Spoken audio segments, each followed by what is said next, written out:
গন্ধ পাতার রেসিপি করব। সেটা হচ্ছে বড়া ভাজা। এখানে পেঁয়াজ, রসুন, কাঁচা লঙ্কা, হলুদ গুঁড়ো, লবণ অনেক কিছু দিয়ে মেখে নিচ্ছি। আর এগুলো হচ্ছে ডালগুলো বেটে নিয়েছি আগেই। তো এখন আমি এগুলোকে বড়া তৈরি করব।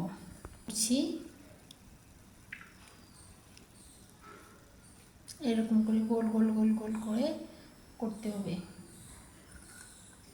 একটু বেঁকে বেঁকে নিচ্ছি। এগুলো আমাদের গোল পাকানো।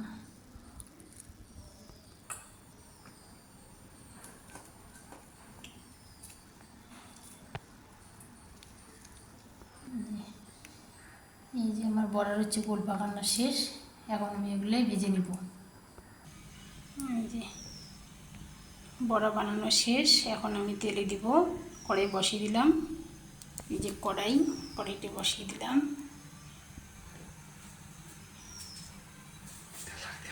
আমি কড়াই গরম হয়ে গেল। সাদা তেল দিয়েই করবো বড়াটা। তেল দিলাম,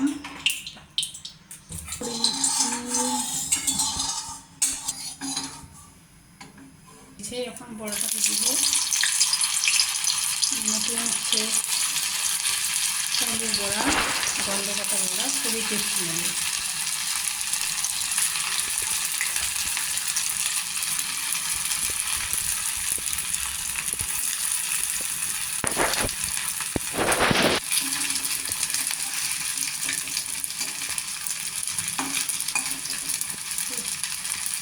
তারপরে একটু এখন আমি বড়াটাকে একটু করে উল্টে দিচ্ছি।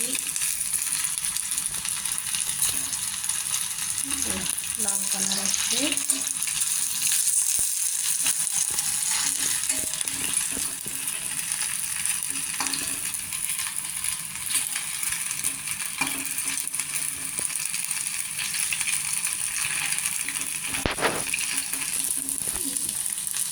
বড়ার কালারটা বেশ ভালো এসছে।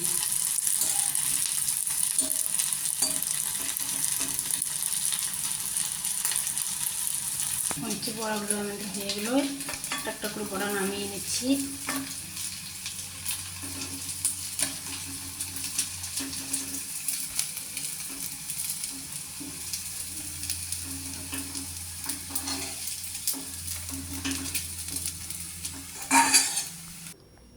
আমার গন্ধ পাতার বড়া বানিয়ে নিলাম। খুব মুচমুচে বড়া হয়ে গেছে। এরকম করে সবাই বানিয়ে খাবেন, খুবই টেস্টি লাগে। গরম ভাতের সঙ্গে গন্ধ পাতার বড়া। এইমাত্র আমার শেষ হলো মুচমুচে বড়া।